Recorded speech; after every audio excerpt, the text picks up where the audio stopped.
Bakit po hindi niyo sinasamba si Mama Mary? Sinasamba? Yes. Kasi lalabas kasing kasinungalingan pag sinamba mo si Maria. Masama po yung sasamba ka sa kapwa mo nilalang. Ang dapat sambahin yung lumalang.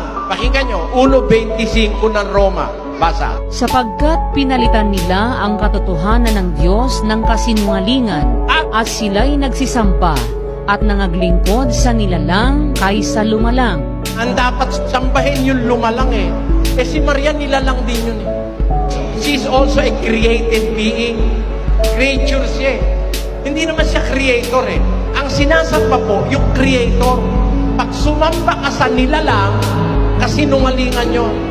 Mali sa Diyos yun. Kaya yung mga anghel, sa Biblia, bawal sambahin ng anghel. 22:8 ng Apokalipsis. At akong si Juan, ako ang nakarinig at nakakita ng mga bagay na ito. At nang aking marinig at makita, ay nagpatira pa ako upang sumamba sa harapan ng anghel na nagpakita sa akin ng mga bagay na ito. At sinasabi niya sa akin, ingatan mong huwag gawin yan. Ako'y kapwa mo alipin at ng iyong mga kapatid na mga propeta at ng mga tumutupad ng mga salita ng aklat na ito. Sumamba ka sa Diyos. Anghel na yan ayaw pasamba. Sasamba si Juan eh. Nagpatira pa siya. Huwag mong gawin yan. Ako rin ay alipin kagaya mo. Sa Diyos ka sumamba. Sabi nung anghel, masama po yan. Hindi ka maliligtas pag sumamba ka sa anghel. Diyos ng Kolosas. Sino man ay huwag manakawan ng gantimpala sa inyo sa pamamagitan ng kusang pagpapakababa at pagsamba sa mga anghel. Tanyo, pag sumamba ka sa anghel, mananakawan ka ng gantimpala.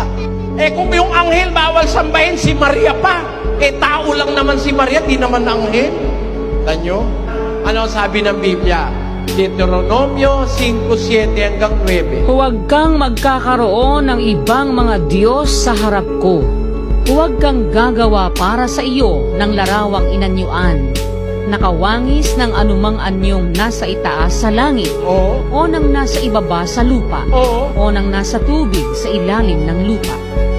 Huwag mong yuyukuran sila, o paglilingkuran man sila, sapagkat akong Panginoon mong Diyos ay mapanibughuing Diyos,